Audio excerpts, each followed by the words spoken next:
कि जब पाकिस्तान के वो महीना शुरू होने वाला है कि जब पाकिस्तान आजाद हुआ था, 14 अगस्त का दिन। और उसके बाद फिर क्या मामलात हुए वो सारी बात एक तरफ, लेकिन उसी दिन के साथ सब ने ये कहा कि हम यहां पर पाकिस्तान का जश्न मनाएंगे। तमाम सियासी जमातें पाकिस्तान का जश्न मना रही है और उस सूरत में पाकिस्तान पीपल्स पार्टी की सूबाई हुकूमत ने भी ऐलान किया, मुत्तहदा कौमी मूवमेंट पाकिस्तान ने भी ऐलान किया, महाजर कौमी मूवमेंट की तरफ से भी ऐलान सामने आया। तो क्या अल्ताफ हुसैन साहब की तरफ से भी आएगा? लेकिन उससे पहले एक और खबर देने वाला हूं, और वो खबर यह कि एक बड़ी अहम साजिश हुई, और वो साजिश का उनसर क्या था जरा देखिएगा। मैं आपको लेके चलता हूं कोरंगी के इलाके मुर्तजा चरंगी पर। कहां पर? कोरंगी के इलाके मुर्तजा चरंगी पर। किसी से ढका छुपा इलाका नहीं है। यह वो इलाका है कि जहां पर उर्दू बोलने वालों की अक्सरियत है, जहां पर एमपीए और एमएन ए खास तौर पर मुत्तहदा कौमी मूवमेंट पाकिस्तान से ताल्लुक रखते हैं। मगर वहां हुआ क्या? एक ऐसा वाकया हुआ है जिसने एक बहुत बड़ी गहरी साजिश को बेनकाब किया है, जिसका मतलब वाज़ेह तौर पर यह था कि एक बहुत बड़ा तसादुम किया जाए और उस तसादुम की आग में पूरा सिंध जलने लग जाए। ये साजिश क्या थी? ये साजिश ये थी कि 30 तारीख को, 30 जुलाई के दिन वहां पर चंद लोग आते हैं, शरपसंद लोग आते हैं। वो शरपसंद लोग वहां पर पाकिस्तान के खिलाफ नारे लगाते हैं और उसके बाद वहां पर अजरक लहराते हैं और अजरक को लगाते हैं। और खास तौर पर वो ये ऐलान करते हैं, क्यों करते हैं? क्योंकि वो इलाका खास तौर पर एमक्यूएम की सियासत के लिए बड़ा इंपॉर्टेंस रखता है। उस इलाके के अंदर एमक्यूएम पाकिस्तान भी मौजूद है, उस इलाके के अंदर महाजर कौमी मूवमेंट आफाक अहमद साहब भी मौजूद हैं, और उसी इलाके के अंदर खास तौर पर एमक्यूएम लंदन के भी बहुत सारे वर्कर्स मौजूद हैं। अब वहां पर इश्तियाल दिलाने की एक बाकायदा साजिश की जाती है। एरिया का इंतखाब वही होता है कि आप समझ गए होंगे कि क्या होने वाला है। एक साजिश कि जिसके जरिए पर एक तसाद, और उसकी वीडियोस बनाकर वायरल की गई, और उसकी वीडियोस बनाकर वायरल की गई। रात भर में ये वीडियो वायरल होती रही।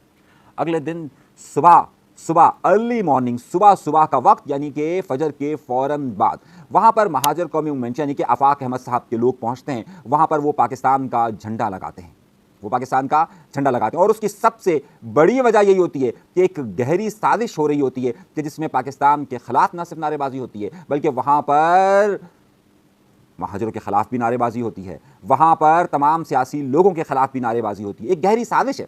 मैं आपसे फिर बता रहा हूं, इलाके का इंतखाब, नामालूम अफराद अब नहीं रहे, बहुत सारी वीडियोस उनकी आ चुकी है, एक साजिश के तहत कि वहां पर तसादुम हो। और आप समझ गए होंगे, मैं बंद लफ्जों में आपको बहुत कुछ बताना चाह रहा हूं, आगाह करना चाह रहा हूं, आप खुद समझ जाइएगा। पहली खबर, उसी लिंक में मैंने जो दूसरी खबर दी है कि वो जश्न आज़ादी मनाएंगे नहीं मनाएंगे, इस पर मैं आगे चलकर बात करता हूं। अब आइए अगली बड़ी खबर की तरफ। वो खबर देने वाला हूं जो अभी तक किसी के पास मौजूद नहीं है। तो सुनिएगा। वो खबर यह है कि आपको मालूम है कि इस वक्त पीटीआई 5 तारीख को एक एहतजाज की कॉल दिए हुए, और कहा है मुल्क भर के अंदर एहतजाज होगा। दूसरी तरफ उनके खिलाफ फैसले आ रहे हैं। अगर आप गवाह है इस बात के, अगर आप समझ रहे हैं मेरी बात को, तो आप गवाही दीजिएगा। ये बात मैंने आपको सबसे पहले आकर बताई थी कि अगस्त शुरू होते होते यहां पर पीटीआई के रहनुमाओं के खिलाफ मुकदमात के फैसले आएंगे। आपको याद है ये बात? याद होगी। तो जादूगरनी इतनी मजबूत है कि उसने खबर दी थी कि यह होने वाला है, और आज देखिए आप, 100 से ज्यादा लोगों के खिलाफ उनका फैसला आया और उनको सजाएं दी गई फैसलाबाद की इंसदाद दहशतगर्दी की अदालत ने, और उन्होंने हमला आवर हुए थे वो आईएसआई के दफ्तर पर। कहां पर? मुकदमा आईएसआई के दफ्तर के हवाले से था, और मैंने आपको रिपोर्ट दे दी थी। अब मैं आपको जो दे रहा हूं तहलका अंगेज 2 बड़ी खबरें देने वाला हूं। मैं फिर बता रहा हूं, किसी के पास नहीं है। कराची शहर से ताल्लुक रखने वाले खुर्रम शेर जमान, फिर हलीम आदिल शेख, फिर फहीम खान, फिर आलमगीर, फिर अताउल्लाह, एमएनए रहे हैं साबिक, सब तैयारी पकड़ लीजिए, सब लोग तैयारी पकड़ लीजिए। लेकिन उस तैयारी से पहले मैं आपको चंद बड़ी खबर देने वाला हूं, और बड़ी खबर यह है कि अब इन्होंने 5 तारीख का एहतजाज का कॉल दिया, और वो एक इत्तेहाद ने कॉल दी है। वो एक एहतजाज की कॉल एक इत्तेहाद ने दी है, और उस इत्तेहाद में पश्तूनख्वा मिली पार्टी MWM यानी कि मुत्तहदा वहदतुल मुस्लिमीन शामिल हैं, अख्तर मेंगल शामिल हैं। इन सब ने अब कॉल दी है मुजाहिरे की 5 तारीख को। जो मैं ब्रेकिंग न्यूज़ दे रहा हूं, समझ जाइएगा। ब्रेकिंग न्यूज़ यह है मेरे पास कि उस हवाले से इन तीनों के, यानी कि सिंध के सूबाई सदर की वहां पर इस्लामाबाद में पश्तूनख्वा मिली पार्टी के रहनुमा से मुलाकात करवाई गई, मुलाकात हुई, लेकिन कराची की सतह पर इन तीनों जमातों के दरमियान कोई कोऑर्डिनेशन आज जब मैं प्रोग्राम कर रहा हूं तब तक मुकम्मल नहीं हो सका। लफ्ज़ इस्तेमाल कर रहा हूं, मुकम्मल नहीं हो सका है। तो क्या MWM अपने लोग निकाल सकेगी? क्या पश्तूनख्वा मिली पार्टी तहरीक इंसाफ के साथ लोग निकाल पाएगी? अब यहां खबर दे रहा हूं, मैं आपको पहली खबर दे दी कि कराची में ये नहीं हो सका है। ये बड़ी ब्रेकिंग न्यूज़ आपको दे रहा हूं मैं आपको बक्की खबर दे रहा हूं हर तरफ से कंफर्मेशन के बाद। उसके बाद हुआ यह है कि जनाबे वाला अब यहां पर इम्कानात यह है कि कराची में 5 तारीख को रैली निकाली जाने वाली है, रैली निकाली जाने वाली है। और उसके लिए मुमकिना तौर पर हो सकता है जो मुझे पीटीआई के रहनुमाओं से इतलात मिली है कि सब होशियार, खबरदार, कोई घर पर ना सोए, अपनी मूवमेंट को महदूद कर दीजिए, 5 तारीख से पहले यह मामला यहां पे भी हो सकता है। खबर दे रहा हूं, बाकी आपकी मर्जी है। जो पीटीआई का मौक़िफ़ है, जो पीटीआई की तरफ से बात आई है, वो आपके सामने रखिए। खबर यहां तक आगे चलिए, खबर अहम है। उसके बाद आइए, हमने एक ब्रेकिंग न्यूज़ दी थी और उसके बाद काफ़ी खलबली मची। मैं हमेशा एक बात आपसे कहता हूं कि जहां कहीं पर भी जुल्म होगा, हम उस जुल्म के खिलाफ खड़े होंगे, और जहां कहीं पर भी मजलूम के लिए जिस हद तक भी जाना पड़ेगा, हम जाएंगे। और आपको मालूम है, हमारी तारीख है कि चाहे जितना दबाव आया, छापे पड़े, कुछ भी हुआ, हमने सच कहने से, चाहे जितने भी ताकतवर लोग मौजूद हो, हमने बात कही अपनी। अब मैं आपको जो ब्रेकिंग न्यूज़, जो बड़ी खबर दे रहा हूं, मैंने कहा था कि इस वक्त जो जुल्म और सितम बर्पा किया जा रहा है कराची के शहरियों पर, कि जिसमें उनके मकानात खाली करवा कर गिराए जा रहे हैं, और उसके शवाहिद हुए और बाद में वो सही भी साबित हुआ। अब मैं आपको ये बात, बड़ी खबर दे रहा हूं। ये वाकया कहा साउथ के अंदर पेश आया ना।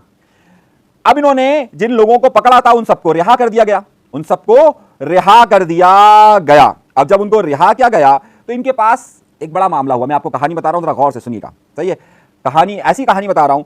अब मेरे पास एक रिपोर्ट आई है, और वो रिपोर्ट में मैं आपको दे रहा हूं ये तस्वीर। इसमें लिखा हुआ यह है कि एसबीएसीए के अफसरान 160 ज़वाद एफ के तहत अपने बयान कलमबंद करवाएं। ये 6 लोग अपने बयानात कलमबंद करवाएं। अच्छा, अब आप बड़ा ड्रामा देखिए। पहले जिन लोगों को गिरफ्तार करवाना था उनको अपने दफ्तर बुलाया, दफ्तर बुलाकर कहा गया, हाजिर जनाब, ये लीजिए पकड़िए, उनको लेकर चले गए। लेकिन जो मनपसंद लोग हैं उन्हें कहा गया कि आप आइए, अपना बयान रिकॉर्ड कराइए। अब इसमें कहानी है, मैं आपको बता रहा हूं, जरा नाम सुनिए। नीचे से चलते हैं, ये लिस्ट आपके सामने रख रहा हूं, देखिए। नियाज हुसैन लगारी खुद इस वक्त उस डिस्ट्रिक्ट साउथ के हेड हैं। कौन है? हेड हैं। कौन? हेड है। सही है, नियाज हुसैन उन, सही है, महबूब अली बरहोई, मंसूर अली अबड़ो, सही है। फिर आगे चलकर खान मक्सी, इखलाक अहमद बड़ो, इनको कहा गया, सरकार आप आइए, बयान रिकॉर्ड करवाइए। नोटिफिकेशन है 2 दिन पहले का, खबर अब दे रहा हूं आगे चलकर। नोटिफिकेशन तो सबके पास होगा। क्यों नहीं गए बयान कलमबंद करवाने? इसलिए नहीं गए कि पकड़कर बैठा ना दिया जाए, पकड़कर बिठा ना दिया जाए। अब मैं आपको वो लिस्ट देने वाला हूं, उन नामों के बारे में बताने वाला हूं कि जिन्होंने डिस्ट्रिक्ट साउथ के अंदर तहलका मचा के रखा, और सब लोगों के नाम लिस्ट के साथ मेरे पास मौजूद हैं। आइए मैं आपको लिस्ट देता हूं। आपके पास नहीं है ना डीएसपी साहब जो इंक्वायरी कर रहे हैं? आपके पास नहीं है एसएसपी साहब, सिंध हुकूमत आपके पास नहीं है? तो मैं आपको बताता हूं कि साउथ के अंदर कौन कौन रहा। आइए सुनिए।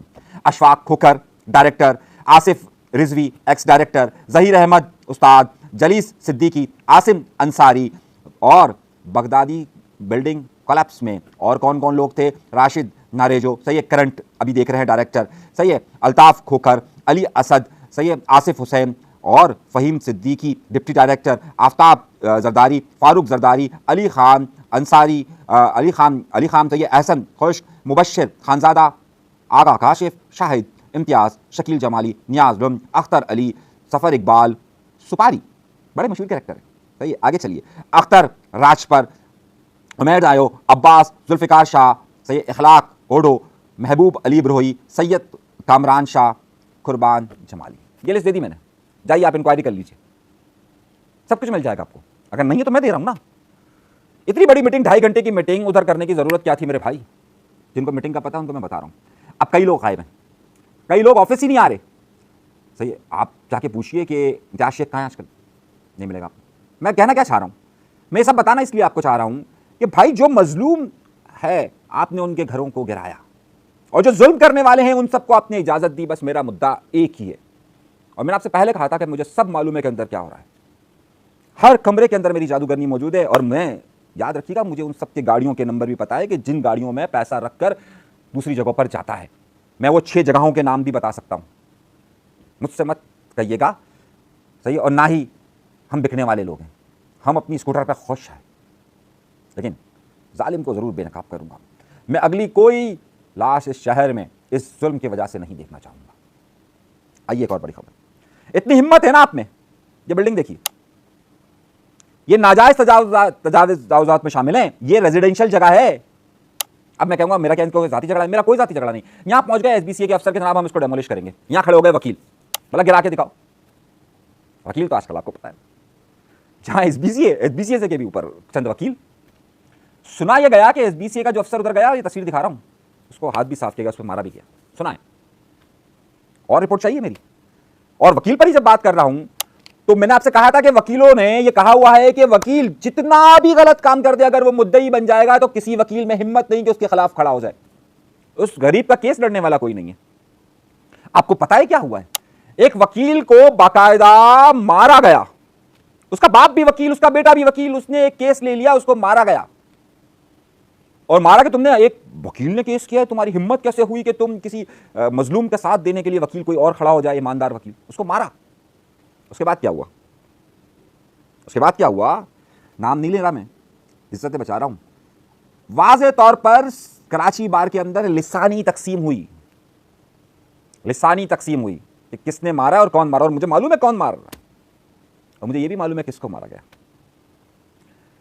गोशाए आफियत समझते हैं आप? जाके देख लीजिएगा कराची में, समझ में आ जाएगा किसने किया। आइए अगली खबर देता हूं, सिर्फ इशारतन दे रहा हूं खबरें, जिसे ढूंढना हो ढूंढ लीजिएगा कि किसने किसके साथ क्या किया। भाई 14 अगस्त मनाएं, एक पहली तारीख से 14 अगस्त तक। एक साहब है सुलझर बाजार के अंदर, उन्होंने कहा भाई मैं भी 14 अगस्त को केक काटूंगा, मैं मनाऊंगा। और जाहिर है हर शख्स को शौक होता है कि 14 अगस्त का केक काटे, लोग आए, लोग जमाओ। उन्होंने कहा भाई मैं चाह रहा हूं कुछ लोग आए यार, जरा केक काटे, रौनक हो, सब जश्न वशन मनाए। एक साहब कूद गए, बोला फला को गेस्ट को लेकर आऊंगा, सियासी शख्सियत को, तो उसका ये रेट है, फला का ये रेट है, फला का ये रेट है, फला का ये रेट है, फला का ये रेट है। यानी कि भाई 14 अगस्त में पूरे शहर को, पूरे मुल्क को सजना चाहिए, हर एक को जहां वो आजादी का केक काट सके काटना चाहिए। लेकिन अब रेट मुकर्रर हो गए, फला आएगा तो इतने रेट, फला आएगा तो इतने रेट, फला आएगा तो इतने रेट, फला आएगा तो इतने रेट। एक साहब है, सही है, उनकी फिर कभी तारीफें बताऊंगा आपको कि क्या धंधे हैं उनके। वो धंधों में ये धंधे भी अब शामिल हो गए भाई। गेस्ट भी, यानी कि अगर किसी को बड़े को गेस्ट को बुलाना है तो उसके भी पैसे, इस बड़े गेस्ट के भी पैसे। यानी आज़ादी का जश्न मनाने के लिए हर एक को, तमाम सेलिब्रिटीज को, तमाम सियासी जमातों को हर जगह जाना चाहिए। हर जगह जाओ, लोगों को बताओ कि हमने आज़ादी कैसे हासिल की है। लेकिन उसके भी क्या कहेगा, क्या कह सकते हैं। खैर अगली खबर पर आइए। आरिफ अलवी साहब को आप जानते होंगे, कराची का एक बड़ा नाम, पीटीआई का बड़ा नाम, पाकिस्तान के सदर रह चुके हैं। एक केस में नामजद हो गए, 26 नवंबर के केस में। मेरे भाइयों, ये जब तक यहां होते हैं, अच्छा वक्त होता है तो ये इधर होते हैं। जब इनके मामलात खुलते हैं किसी भी सियासी जमात के, तो इनको लंदन याद आ जाता है, इनको अमेरिका याद आ जाता है, सब वहां है। और यहां बैठकर कैसा लेक्चर देते थे कि हम यहां पर खड़े रहेंगे, लेकिन साहब तो वहां पर है। मैं किसी के खिलाफ नहीं कर रहा, सब जब आपको अच्छा वक्त होता है तो आप यहां खड़े होकर तकरीरें कर रहे होते हैं और कह रहे होते हैं ये होना चाहिए और यूं होना चाहिए और ऐसा होना चाहिए। और जब मामला आता है तो फिर आइए एक बड़ी खबर। 5 वजीर हैं सिंध के, 1 2 3 4, एक वजीर आला, 2 सीनियर वजीर, फिर एक सईद गनी साहब, फिर एक मोहम्मद बख्श महर साहब, फिर एक हमारे क्या नाम है उसका, एक डिपार्टमेंट है उसके एक वजीर है, नाम मैं उनका भूल गया डिपार्टमेंट का। चलिए खैर, इतलात ये थी कि भाई सब अलग अलग चल रहे हैं। लेकिन फिर सबने एक साथ मुश्तरका प्रेस कॉन्फ्रेंस की और उनसे बार बार ये सवाल पूछा गया कि आज की तारीख तक सिंध हुकूमत को 17 साल हो गए, 17 साल में पहली बार सिंध हुकूमत खड़े होकर कह रही है कि हम 14 दिन का जश्न मनाएंगे। उससे पहले ख्याल क्यों नहीं आया? तो वो कहने लगे कि जनाब हमारी ये रिवायत है, यूं है यूं ही। अच्छा, मैं अभी उस पर बात नहीं करना चाह रहा, मैं उस मौजूद पर फिर कभी बात करूँगा। मसला ये कि कुछ वजीरों के दरमियान इख्तलाफात की खबरें जो आ रही हैं उसमें आ गई है शिद्दत। एक वजीर मौसूफ ने मुझसे कहा, किसी और से नहीं कहा, मुझसे कहा कि यार इन बड़े बुतों का क्या हल किया जाए। यानी कि खुद पीपल्स पार्टी के अंदर वुज़रा की खींचतान में इजाफा हो गया है कि वो बड़ा होकर ना आ जाए, वो ना आ जाए, वो ना आ जाए। तो फिर मामला रुका हुआ कहाँ है? सुनिएगा, खबर दे रहा हूं। मामला मेरे दोस्तों, मेरे भाइयों, मेरी बहनों, मेरे बुजुर्गों और मेरी जादूगरनियों जो मुझे इत्तलात देती है, मामला यह है कि वजीर के तबादले और चंद आला पोस्टों के लिए इंतजार किया जा रहा है 2 बड़े लोगों का। एक है फरियाल तारपुर साहिबा जो इस वक्त लंदन में मौजूद हैं, और एक बिलावल भुट्टो ज़रदारी साहब जो लंदन में मौजूद हैं। तो इनका हो रहा है इंतजार। वो क्या बड़ा मशहूर गाना है भाई, कौन सा है वो? इंतहा, कहाँ गया शानी, आज है ही नहीं। इंतहा हो गई इंतज़ार की। लेकिन इसका अगला जुमला बड़ा है, आई ना कुछ खबर मेरे यार की, लेकिन खबर आ रही है। ये वाला मिसरा गलत हो गया, ये मिसरा गलत हो गया और खबर आ रही है। अब आइए अगली खबर की तरफ। ज़ाहिर है सब लोग जश्न आज़ादी मना रहे हैं, तो क्या MQM लंदन भी जश्न आज़ादी सेलिब्रेट करेगी? इन्होंने एक बार सेलिब्रेट की थी, अभी वैसे तो इन्होंने कई बार सेलिब्रेट किया, लेकिन जब से 2016 हुआ उसके बाद इन्होंने एक रैली निकाली थी, जिन्हें बाद में प्रेस क्लब के पास से गिरफ्तार किया गया था। गिरफ्तार किया गया था किसी अननोन जगह पर, किसी नामालूम जगह पर, किसी कुछ अंतर लोगों ने कहा, पूछा या किया कि क्या सेलिब्रेशन होना चाहिए, जश्न आज़ादी के लिए कोई रैली वैली, कोई निकात कुछ होना चाहिए। तो उस डिस्कशन में ये बात आई कि बिल्कुल हो सकती है कि अगर गिरफ्तारियां ना हो तो, बिल्कुल हो सकती है कि अगर गिरफ्तारियां ना हो तो